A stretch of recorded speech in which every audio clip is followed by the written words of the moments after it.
be screwed. Feel my own adrenaline, yeah, I do just what I do, and I hope you let me in, yeah.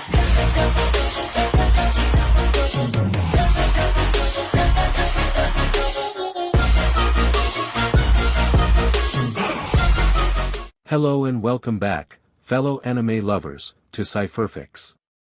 I am delighted to have you join us once again in the world of fanfiction and fantasy.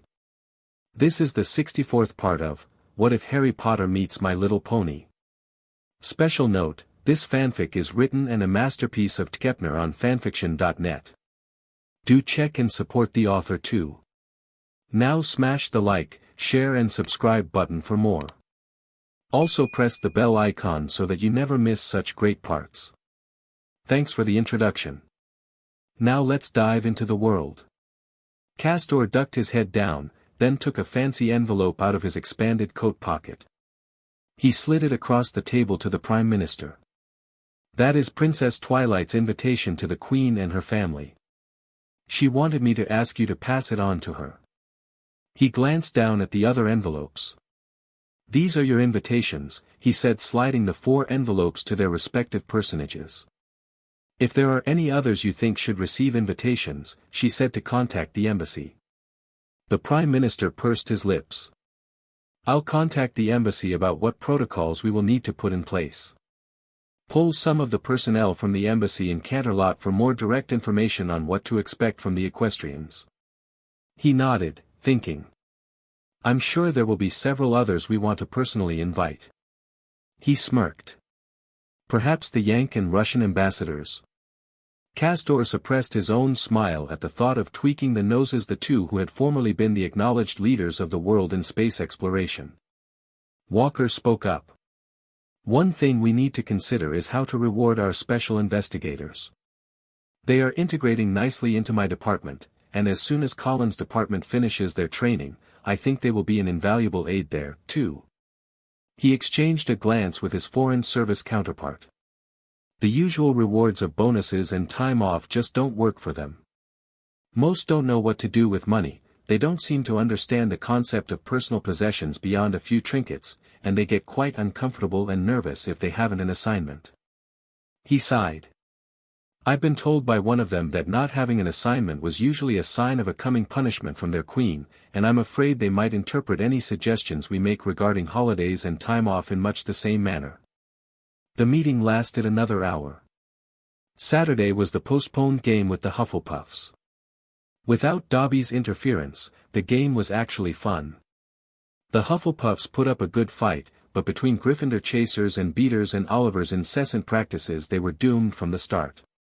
This time, there wasn't a rogue bludger chasing Harry to break his arm and make him fall to the ground.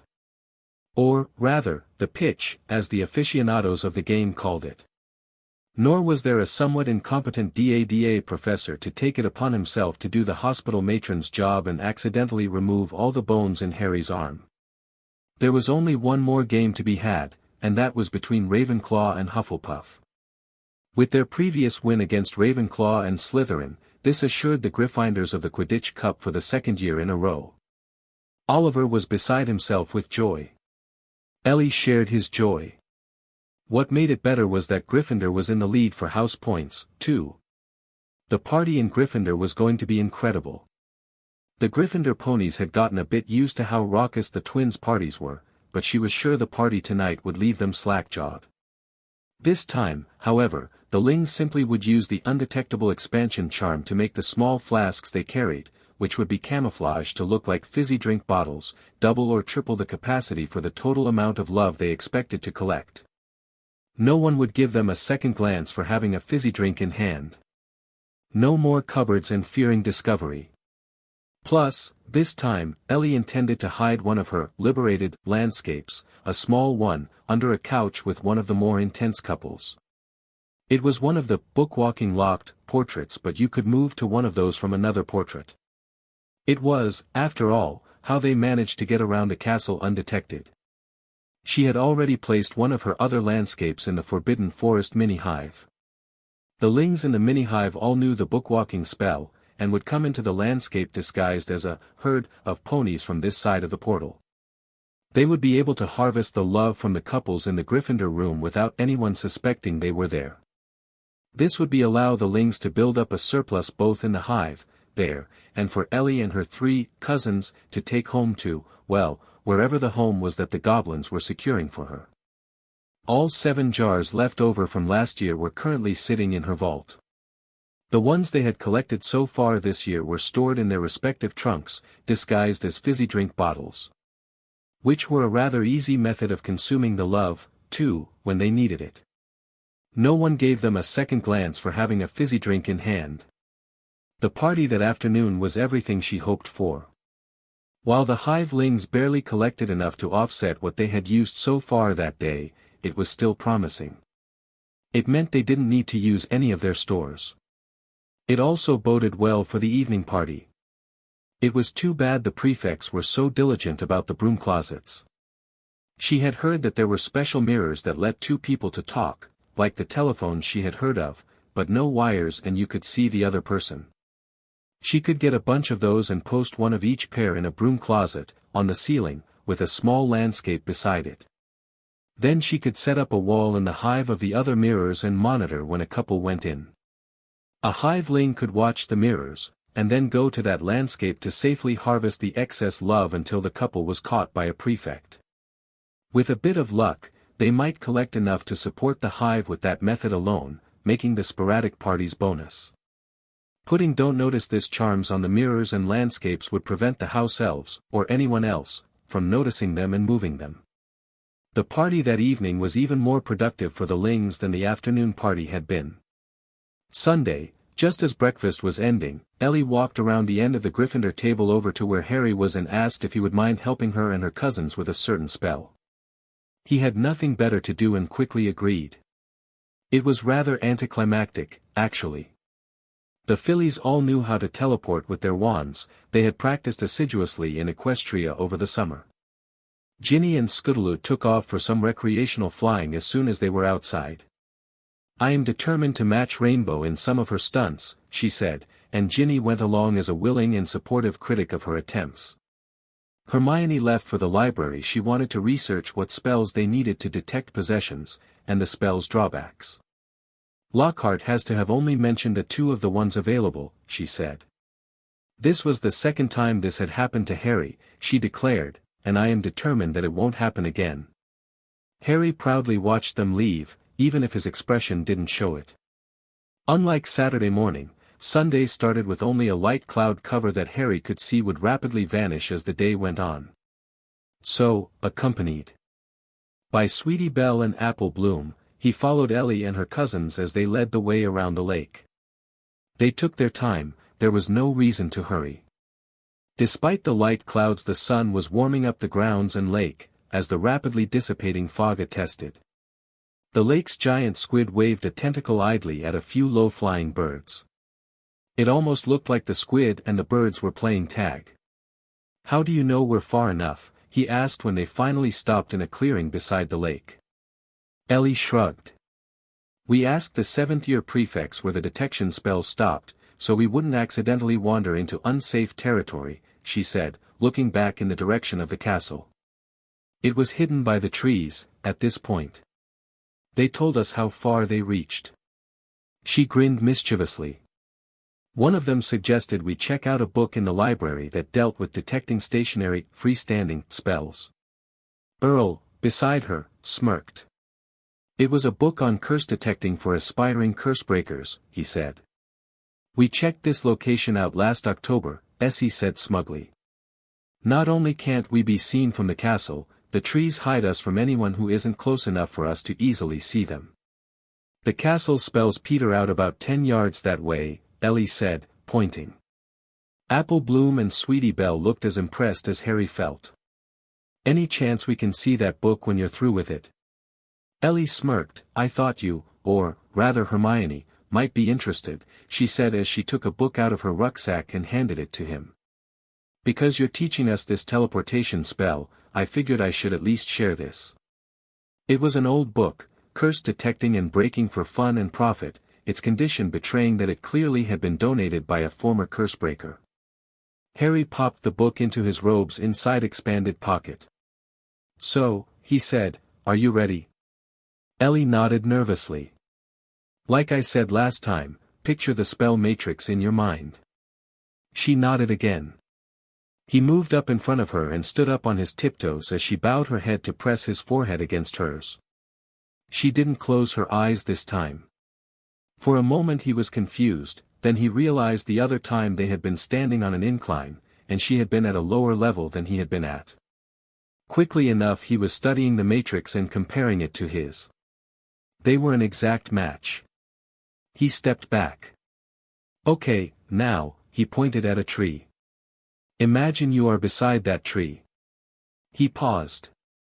"That is, you are beside that tree, not beside me. Make it real. Push your magic into the matrix, and let it go." There were the soft, tinkling sounds of tiny bells, and Ellie was standing by the tree. She stared at them, blinking. Then there were the sounds of bells, again, and she was beside Harry. He grinned at her. "With enough practice, and more power as you get older, you won't have to hold your wand to do that. By the time you get to be an adult, you might not even need the wand, anymore." Then he frowned, thinking, unless that's something only the unicorn tribe can do. His voice trailed off as he thought about it. She was fairly bouncing with glee at her accomplishment. Her cousins were clapping their hands and praising her. Harry turned to Essie. "Let's see how you are with your matrix." "Me?" she squeaked, pointing at herself with one hand, and looking incredulous. He nodded, and a minute later he was pressing his forehead to hers. Her image of the matrix needed a bit of tweaking, so he told her to work on it, like he had Ellie the previous Sunday. Earl and Emmy received the same advice. He reached into his pocket and took out several pages of parchment. He handed them to Ellie. "These go into far more detail than I gave you, telling where the safety routines are, what each routine does, and how to disable a routine and what the risks are for doing so. If you disable them all, it is very possible to teleport inside a solid object, or leave parts of yourself behind."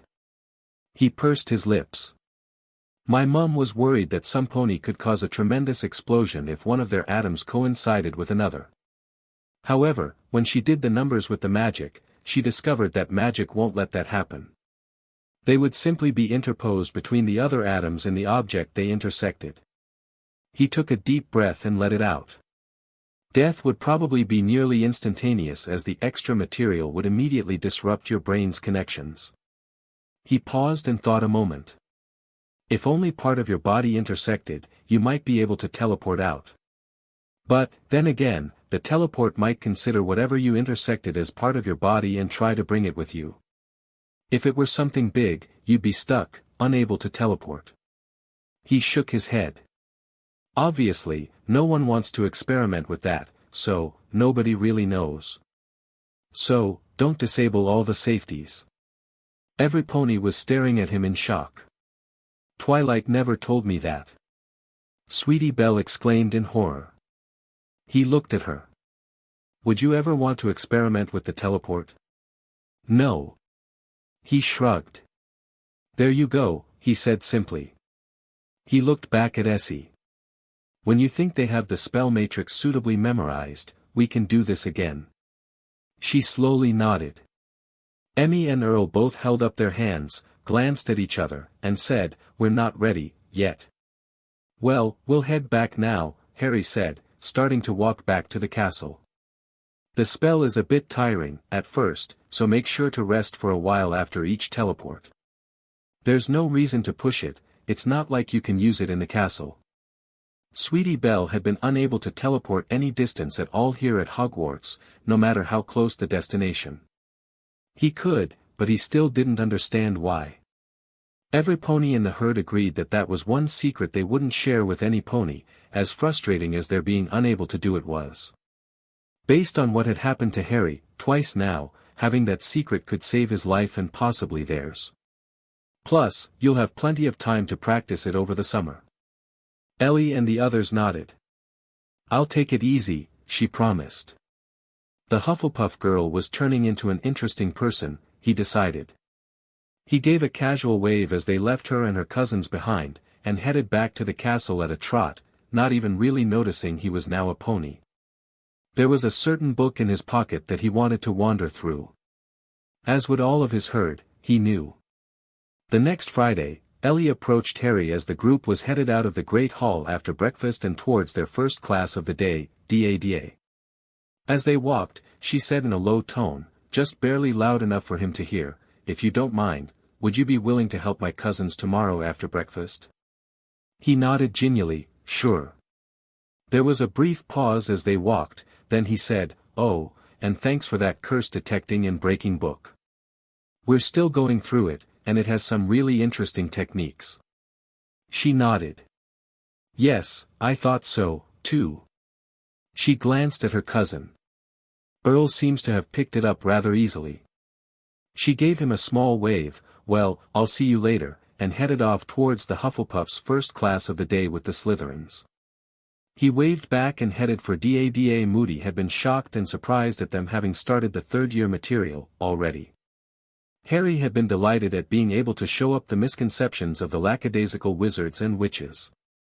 Moody, as a result of their progress, was determined to have them make it as far as they could in the third-year textbook before exams. From what Harry could see, it wouldn't really be all that difficult. In a change from their first two DADA professors, he put his emphasis on doing the spells, not on the esoterica of the theory and history of each spell. Harry thought it wouldn't take all that much time to teach the three first ties, not if they had been studying HRD on memorizing the spell. He knew the Ellie wouldn't let them slack off on that spell. Just from having observed them over the last few months he had seen that Ellie ruled the group with an iron hand.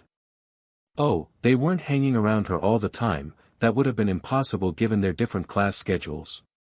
No, they spent a great deal of time apart, probably only hanging out together in their common room when they weren't in the library or outside on nice days studying with their friends. Each seemed to have their own group of friends in the other houses, surprisingly. They were much more sociable than he was. But when Ellie said anything, or even gave them a look, they quickly toed the line in following her orders, even if the verbal interactions sounded like off-the-cuff remarks, comments, or suggestions. Not to mention that more than once he had seen one of three suddenly start, stop, or change what they were doing or saying when she merely gave them a glance. Except for that one incident earlier in the year, the first ties never seemed to resent being governed by the second-year Ellie. He would have suspected she had told them something via telepathy, but the only thing close to telepathy that the witches had was occlumency and legilimency, both of which required a spell, a wand, and direct eye-to-eye sight. Very few equestrian unicorns had ever mastered telepathy, not even his mum had. Although she might be able to if she decided she wanted to do it. Ah, who was he kidding? It might take a few days, but she would do it. Her cutie mark practically guaranteed it. In any case, Ellie and her cousins were not equestrian, so that couldn't be it. After breakfast the next day, the group went back to the same place they had visited the previous week. "So," he said as they arrived at the clearing by the lake, "who wants to go first?" After a moment's hesitation, Earl stepped up to him and leaned forward slightly. Harry pressed his forehead against the other. He was impressed, the image of the spellwork was just as clean as it had been with Ellie. He stepped back. "Excellent," he said approvingly, smiling. "Now, as I told Ellie, picture yourself over there," he pointed to a tree at the other end of the clearing's shoreline. "You aren't here, you're there. You have to want to be there." It took a bit longer than it had with Ellie, but eventually, he succeeded. The bells were a bit louder than Harry was used to hearing, but that was all. Then he moved on to Essie, and then Emmy. Both were a bit faster at picking it up than Earl, but not by much. "Oh," he said, suddenly remembering. "Don't try this in the air." They looked at him questioningly. "My mum explained it to me," he said. "The witches say that trying to apparate while in the air is always fatal, in that the witch is never heard from again." They slowly nodded. They had all heard that from the upper years talking about learning how to apparate when they turned 17 and could take the Hogwarts class. "My mum talked with the Muggle scientists and figured it out." He stopped, looked at them. They were all listening intently. The Earth is rotating at about 1,000 miles per hour at the equator, about 733 miles per hour here in Scotland, and orbiting through space at about 66,000 miles per hour. The Sun and our galaxy are moving north at about 448,000 miles per hour. So, in total, the Earth is moving about 88 miles per second through space. They all nodded slowly, and Scootaloo looked ready to fall asleep. Well, the magic in apparition and disapparition are tied to the Earth, and you move relative to those two fixed points. The problem is, if you are in the air, one of those 2 points is not fixed and the spell doesn't take into account the Earth's motion through space. Plus, while apparition is nearly instantaneous, it really isn't. You have time to recognize that you are moving. That's why you feel the squeezing sensation that every witch or wizard mentions when you apparate. If it were instantaneous, you wouldn't have time to feel those things, it would be over. So, it takes time, maybe as much as a quarter or half a second, during which the Earth moves 22 to 44 miles, maybe only 11. He stopped and took a deep breath, which, depending on the time of the day, means you could end up 10 to 20 miles straight up in space, 10 to 20 miles down in the ground or at any angle from where you were, but 10 to 20 miles from where you started. He paused. Considering that we're in the northern hemisphere, that usually means down, at an angle, into the ground. They all looked a bit sick at the thought. Scootaloo was giving him a wide-eyed, horrified look. Apparently, she had been considering teleportation while flying. My mum said that her modified teleportation spell should be okay, but she doesn't want anyone else to try until she's had time to make sure the safeties will work in all circumstances. They work just fine in Equestria, meaning there you can teleport in the air. But things are different there. At the moment, she thinks only she and the princesses can manage it in the air, here. They nodded solemnly. Right, Scootaloo said dryly. No teleporting while flying. She shuddered and they were all silent a moment in contemplation. Scootaloo gave herself a shake, slapped Harry on the shoulder, and exclaimed, "Tag, you're it." Then she teleported to the opposite edge of the little clearing, giggling. For the next 5 minutes they combined teleporting and running but no flying. Playing tag until they were too tired to continue. Then they collapsed in a pony pile to catch their breath, at least the equestrians did. The 4 humans arranged themselves around the ponies and began petting them and scratching their ears. They talked a bit about school and their friends. After a time of just relaxing in the sun, the ponies slowly got back on their hooves, and the people back on their feet. They were getting hungry and it was getting close to lunchtime, only an hour or so away. The week before exams, Hedwig flew in at breakfast carrying a letter and landed in front of Harry. Harry had told Hermione, Ginny, and Ron that they could use his owl anytime they wanted, which meant any incoming mail was frequently for his friends. His mum would just have Spike send a scroll, if it was something important. Hedwig appreciated not hanging around in the Ollery doing nothing. Surprised, he quickly retrieved the letter, and handed the owl a banger. The girls all gave him questioning looks as he unrolled the large scroll. "It's from Hagrid," he said, surprised. "He wants me to come visit him this afternoon after classes." He frowned and blinked his eyes. "He wants to see you fillies, too." He looked at the girls with raised eyebrows. Varying degrees of surprise showed in their expressions, but Scootaloo summed it for them with a shrug and a simple, "Sure, why not?" Then they turned their attention back to their breakfasts. After their last class, Charms, they headed for Hagrid's hut. It was a nice day, at the moment, to be outside. The morning rain had passed. And it was now a bit warmer, overall, than the day before. The end of the semester was in sight, and they would head home for the summer. Harry was quite looking forward to it, no witches or wizards always getting in the way with their absurd attitudes. Both Ginny and Scootaloo changed to ponies the moment they were outside, and took off. Harry and the others were quick to change, too, and they raced each other towards Hagrid's hut. It felt really good to stretch his legs. Running was quite a treat after sitting for so long in the classrooms. Hagrid was outside, working in his large garden. Fawn was sleeping beside the hut, basking in the sun. Their thundering hooves woke the dog from his nap, and he quickly jumped to his paws. He was happy for the company, as always, and tried to tackle as many of the oncoming ponies as possible. They had had plenty of practice, though, and easily dodged around him. Harry was still uncomfortable with dogs. His experiences with Marge's dogs, especially Ripper, still made him shy sharply away from any rapidly moving dog. Unfortunately, the fillies were a lot more accepting of the friendly dog, and he had to support them. Which cut down his opportunities to evade quite a lot. "Down Fong," ordered Hagrid as he made his way from the middle of his gardening area, although the line separating a garden from a farm was uncertain to Harry. Depending on whether he was a pony or a human, the definitions for both appeared markedly different. Not that Fong listened much until Hagrid hauled him off Harry.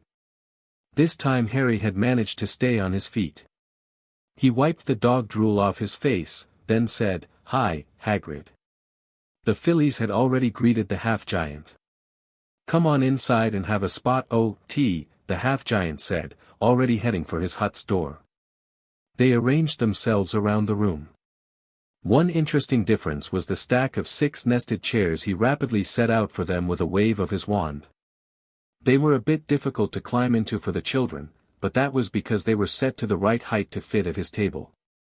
It was an unusual experience to be seated around his table instead of using his bed as a backless couch and sitting at the table with their chins nearly on the tabletop. It was a nice improvement. Harry wondered who had suggested it to him. In a few short minutes, he was filling their cups with steaming tea. "Think you're ready for exams?" he asked. Harry grinned. "I think we're doing pretty well," he said, glancing at the others, who mostly murmured their agreement or nodded. They spent the next few minutes discussing the classes. DADA is the worst, because Professor Moody is really putting the pressure on to make sure everyone passes. History will be the easiest, we did most of that before Christmas, and I think Sweetie Belle will have the worst time with potions, although she has improved, were just a few comments. Finally, after refilling their cups, Hagrid sat back inside. He looked at the fillies, pursed his lips, and then said, "I took your advice, and talked with Rosie." He reached over and pulled a book out from a bag hanging on a hook, 12 fail-safe ways to charm witches. She told me some things, and suggested I visit the bookstore and ask a clerk for a book on dating. He gave me this on.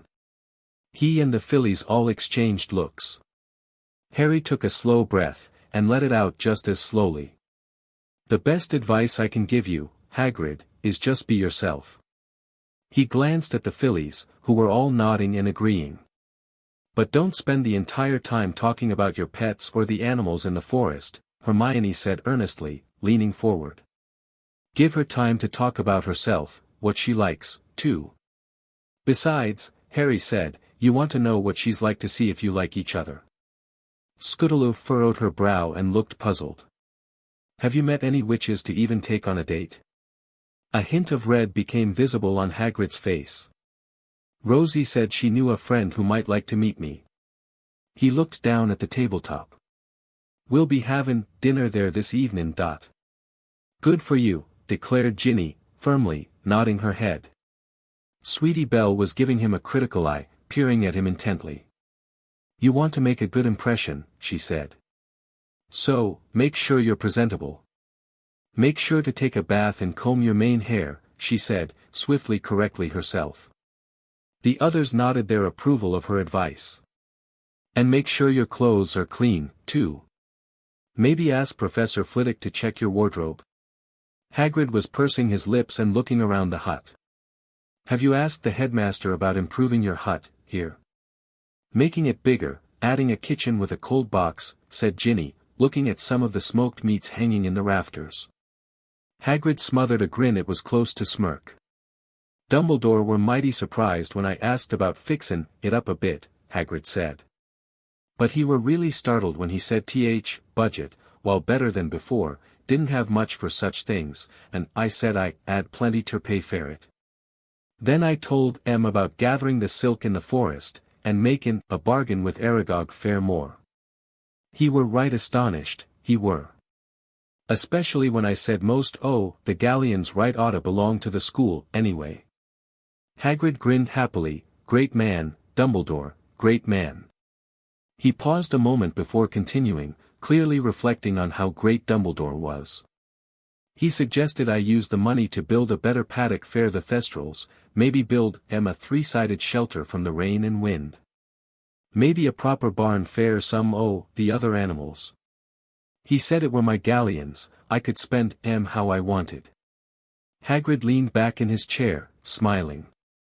Scootaloo looked at the others and nodded towards the door. Well, she said, briskly, I suppose we should head back to the castle so you can get ready, right Hagrid? Huh? Said Hagrid, startled out of his thoughts. He glanced around the hut, then slowly nodded. I suppose so, he said. A few minutes later, they were headed back. Why did you want to leave so quickly? Harry asked. Scootaloo rolled her eyes. If he's anything like the stallions at home that my aunts told me about, he'll be primping for hours before he's ready for his date. I figured the sooner we were gone, the sooner he would start.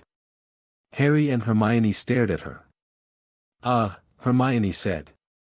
Here it's the girls who take a long time to get ready. Really? Said Sweetie Belle.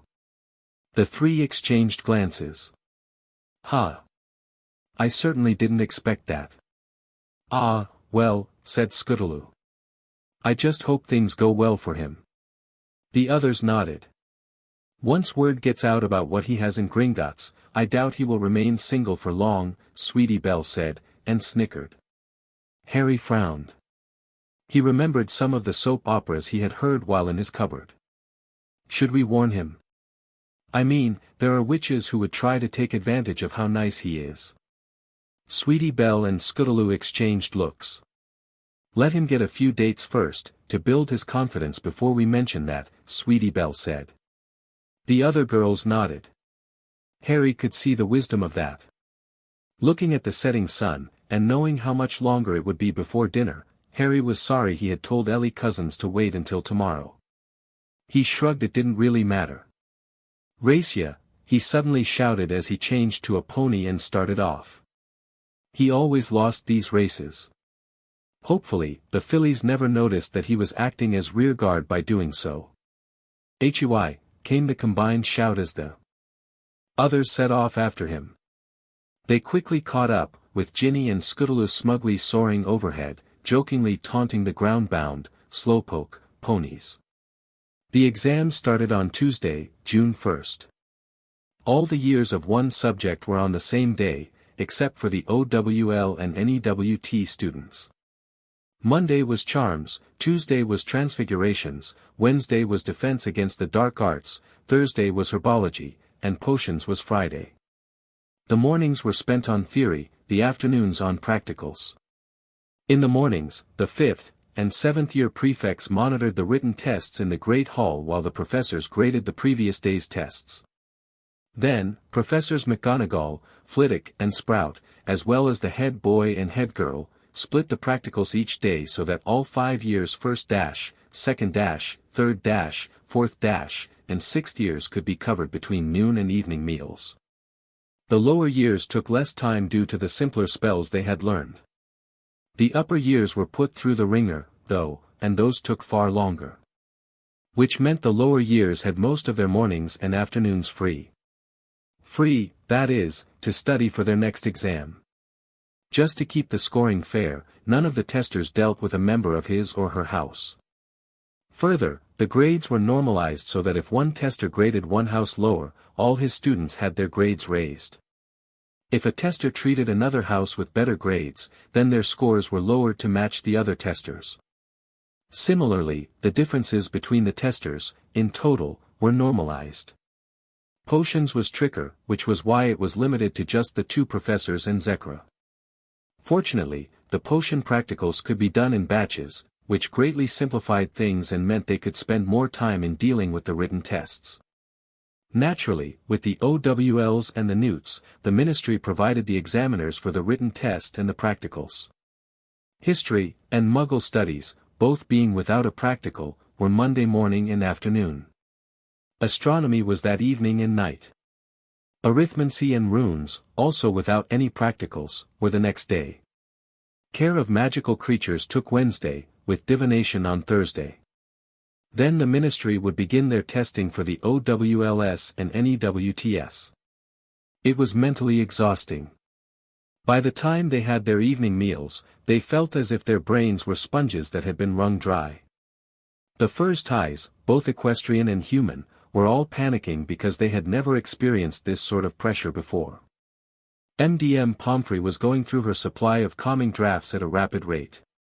For once, though, the hospital wing saw fewer OWL and NEWT students requiring calming drafts than she had expected.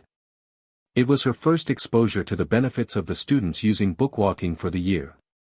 It wouldn't last, of course, but it was a respite until the professors altered their courses.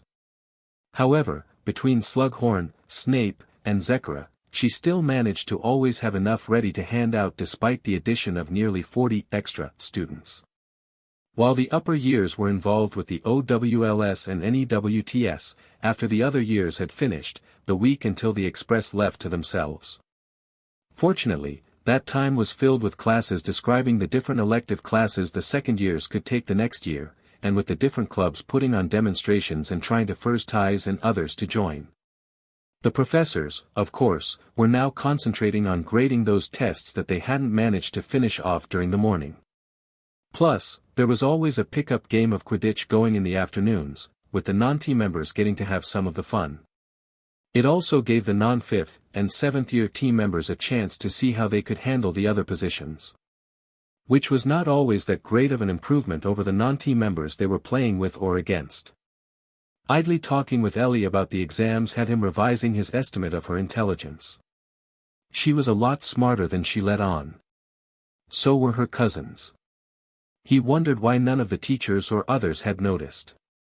He wasn't the sharpest blade in the kitchen drawer, he knew. Many others were clearly smarter than him, such as Hermione. Some of the Frnds equestrians were scarily smart. So, if he had noticed, how could they not have? Was she deliberately underplaying both her knowledge and her skills? Why would she do that? What could she gain? It was very confusing. Then it was all over and they were on the train back to London. This time the cabin was quite crowded with all 5 fillies, Harry, Ron, and Neville crammed inside. They were bigger now than at the beginning of the year, too. Sweetie Belle and Apple Bloom, seated on either side of Harry, didn't seem that uncomfortable pressed up against him to make more room for Hermione and Ginny on the seat. Ron and Neville looked a bit puzzled at the arrangement, but then just shrugged their shoulders and appreciated the extra room on their bench. Scootaloo alternated between flying in the middle of the cabin and sitting with the boys. Of course, they didn't really have to be crowded at all. They had 3 trunks with luxurious apartments in their pockets. However, his mum had made it quite clear that she expected them to ride the train. They had been forbidden to use the trunks to immediately go home for the day and then return to the train just before it reached London so that others didn't know they had trunks with flu connections. Harry thought it all a bunch of horse feathers. But his mum had spoken, so he listened and obeyed as well as he could. She had always done all right by him, so he tried his best to do what she wanted. Which was one of the reasons why he was at Hogwarts. After the witch with the food cart had been by, Ellie and her cousins knocked on the door to the cabin. She stood there a moment, chewing her lower lip in apparent indecision as she stared at the somewhat packed seating arrangements, her cousins in the corridor behind her. Ellie clearly had something on her mind. After a moment, she took a deep breath. "Harry," she said with a slight quaver in her voice, "can we speak to you privately?" She glanced uncertainly at the others. He shrugged. "Sure," he said, and frowned thinking for a moment as he looked around the cabin. He nodded to himself, reached into his pocket, and pulled out his trunk. Setting it down as close to the window as possible, he returned it to normal size, selected the apartment section, and opened the trunk. "Come on in," he said, and cast a darkening spell on the corridor windows so no one could look in on them. Ellie and the other 3 looked around uncertainly, but crowded inside. There was barely room to close the door. Earl and Essie squeezed themselves onto the bench beside Neville, giving him and Ron apologetic, nervous smiles. Once the door was closed, Harry cast a locking charm on it, then stepped into his trunk. The four newcomers stared as he sank out of sight. "Come on down when the elevator gets back up," he said. Ellie was staring around in astonishment as the elevator brought her and Earl down. Essie and Emmy had just as surprised expressions when they descended. Harry led them into the kitchen area. "Okay, what is it you wanted to talk about?" he said as he closed the door behind them. "No one can hear us in here." Ellie looked at him frowning uncertainly, her lips pressed together. She looked at the closed door and sighed. "Maybe," she said. Hesitantly, "we should have your girlfriends here, too." Harry gave her a quizzical look, then shrugged.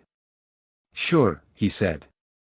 He reopened the door, walked over to the elevator, tapped the button to call the elevator, and shouted up, "Hey, fillies. Ellie wants to talk to you, too." The five quickly came down, and he ushered them into the kitchen, too. "Want some butterbeers?" he said, going over to the cold box. A chorus of "yes" answered him. After passing out the bottles, leaning against the counter, he looked at Ellie and raised an eyebrow. After taking a long pull from the bottle, she set it on the table and sighed, looking down. Then she looked back up. "I have a confession to make," she said quietly. Essie, Emmy, and Earl all looked nervous as the others looked at Ellie. "It's something we've kept quiet about because most wizards and witches would be distrustful of us if it got out." She sighed. "Our parents in Papua told us to never let anyone see us doing this, it would attract much unwanted attention, and even lead to attacks on our village." She made a sour expression. "Not that not doing it helped us at all." She looked at them. "According to the books in the library that I've found, it's a really rare ability." She took another nervous breath. "And from what we've heard, it's not an ability that is well liked in Equestria." The fillies all exchanged looks with Harry. "And," he said leadingly, gesturing with his hand to hurry things up. She took a deep breath. "We're metamorph magi." She gave them an expectant, slightly afraid, look. She got completely blank looks in return, except for Ginny whose face lit up in delight. "Meta Watsies," hazarded Scootaloo, her face scrunched up in confusion. Ellie looked back at them, now just as confused as they were. "Metamorph magi," Ginny breathed out. "Really?" She grinned and excitedly hopped in place. The others turned to her, their questions clear in their expressions of raised eyebrows and tilted heads. "It's someone who can change the way they look, shape-changers," she exclaimed. Turning back to Ellie, she said, "Can you do your whole body or just your face?" The fillies took a step back in surprise and alarm, and Harry moved slightly closer to Ellie and her cousins. After meeting Kevin in Equestria, they weren't exactly scared of some pony who could change their appearance, but it was still a shock. But then, he realized, Ellie had gone out of her way to help him and the fillies. Plus, she didn't have to tell them about this. She could have kept it secret. He relaxed and turned to the fillies. "She helped us, remember?" Their expressions slowly changed from wariness to chagrin. "Sorry," Apple Bloom said in an apologetic tone. "We've just had a bad experience with shapeshifters in Equestria. Y'all haven't done anything for us to be suspicious of you." Ellie nodded, and appeared somewhat relieved, based on her expression and the way she seemed to relax a bit. But she didn't relax completely. "Yeah, we read about those changelings. That's why I was worried about telling you. I was afraid you'd think we were like them." She sighed and looked at Ginny. "It's the whole body, not just our faces." Harry watched, fascinated, as her straight, black hair changed to red and lengthened slightly. Her eyebrows shifted closer together, as well as changing color, and her eyes changed to brown.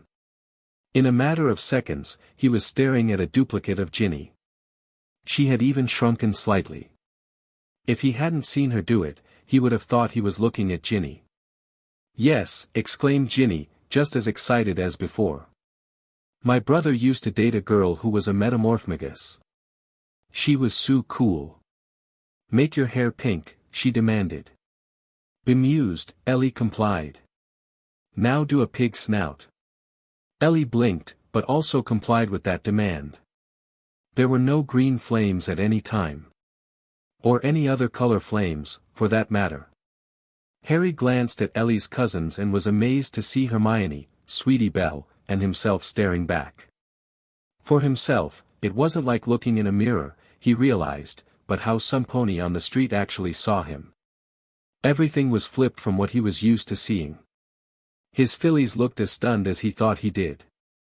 Ellie, speaking in Ginny's voice, said, "If I knew what you looked like without clothes, not even your mother would be able to tell us apart." Ginny nodded, still bouncing excitedly. "I know, that's what Tonks told me." She glanced at the herd. "She's the girl who is the metamorphmagus. She left Hogwarts the summer before you all started," she explained. They spent the next quarter hour exploring how they looked to others, and having the four relatives show off their talents. Seeing a miniature Snap was scary, seeing a miniature McGonagall was funny. Earl doing Dumbledore reduced them all to giggles. They were getting ready to go back up into the train when Ellie stopped them. "There's one more thing," she said, again a bit hesitant in her mannerisms. They stopped and looked at her expectantly. "It's another trait we all share," she said, glancing at her cousins. "We can tell what your feelings are at any moment." Harry's eyebrows went up in surprise, as did the others. "Our feelings," said Ginny. Ellie nodded. "Yes. We know when you're happy, when you're sad or depressed, or afraid or suspicious." Harry gasped. "That's how you knew Goyle was being possessed." His eyes widened. "And how you knew that prefect last year was imperiused." Ellie slowly nodded. "Yes. His feelings didn't match his actions, at all. He looked calm, but inside he was panicking. It isn't always that simple, though. When there are several people close together, the feelings all blur together." She looked at the fillies and Harry. "For example, if one of you is depressed about an exam result, but the rest of you are happy, we can tell there's sadness in the happiness, but we can't detect exactly from whom unless we're right in the middle. And, of course, that doesn't rule out that someone could be happy about a Quidditch game, but upset about I don't know breaking up with their girlfriend." Harry and the others slowly nodded. Apple Bloom looked at her, and her cousins, with narrowed eyes. "So, you could tell someone was lying by the way they felt guilty or afraid?" Ellie wagged her head side to side. "Sorta. You can be absolutely telling the truth but afraid or nervous that you won't be believed. Which would be impossible to differentiate from someone desperate for you to believe their lie. Plus, some people can make themselves believe the lie they're telling." Apple Bloom frowned, but from her grimace he saw that she conceded that it wasn't a foolproof method. Nothing like her sister, who could spot a lie 1,000 celestials away, and yes, he knew that was an exaggeration, but it still made it impossible to get away with anything but the truth when dealing with her. As they had learned to their dismay during their escapades in Ponyville before the fillies got their cutie marks. The only way to not get caught in a lie with her was to simply not have her question you about something you did that you didn't want any pony to know about. "You don't eat our emotions, do you?" Sweetie Belle hesitantly asked. Ellie rolled her eyes. "You have seen us eating at the tables in Hogwarts, haven't you?" she said, hands on her hips. Embarrassed, Sweetie Belle could only nod. "Sorry," she whispered. Ellie grinned at her. "Compared to how I was afraid you would all take this, that is easily forgiven. Seriously, with the princess as your in-law," she glanced at Harry, "or Mum," she continued, "I would have to be very stupid to do anything that might harm any of you. So, you have our promise, we will never do anything to deliberately hurt you." There was a very small pulse of magic that shot across them, startling them all. Well, Harry thought, that should put to rest any worries he or his mum might have had in the future about Ellie and her relatives. She was certainly as sincere in her promise as he had been. "We should tell Ron and Neville," Ginny said reflectively. Ellie curiously looked at her. "Why?" Ron remembers Tonks, and Neville is our friend. Ellie thought about it for a short while. I guess, she said slowly, if they promise not to tell anyone else. She looked at Harry. The other equestrians might not be as accepting as you are. Harry nodded slowly. Do you really not want people to know? Yes. He squinted slightly, thinking. You could ask my mum to cast a Fidelius with that as the secret, he said tentatively. Would that really work? I mean, I heard rumors it does, but does it? He nodded. I've seen it in use. You could change how you look in front of someone and they wouldn't realize you were a metamorphmagus. They would ignore what you did, or they would think they were misremembering how you looked. She studied him. And she'd do this for us? Absolutely, he said firmly. After how you've saved my life twice, now. I can't imagine her saying no. If you want, I could ask her.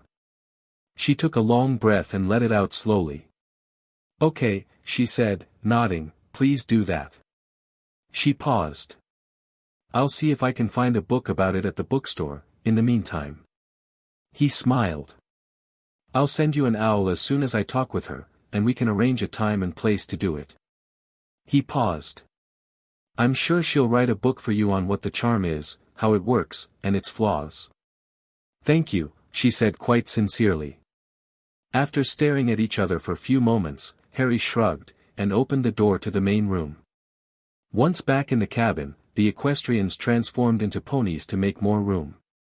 Ginny and Scootaloo perched on the overhead luggage racks, and Harry levitated Hermione up to join them. Both Neville and Ron were speechless at the revelation that the four of them were metamorphmagi. They promised not to tell anyone without first making sure it was okay with the four Hufflepuffs. The rest of the trip to London was spent with the four cousins demonstrating how well they had observed their classmates and professors. Not to mention doing pig snouts, elephant noses and ears, bird beaks, and other silly things. As they pulled into London Station, Ginny said, when you show what you can do to George and Fred, they won't stop pestering you to help them with pranks. It was on the bus to the embassy and portal that Harry first began to wonder what would happen if Ellie or her cousins crossed the portal.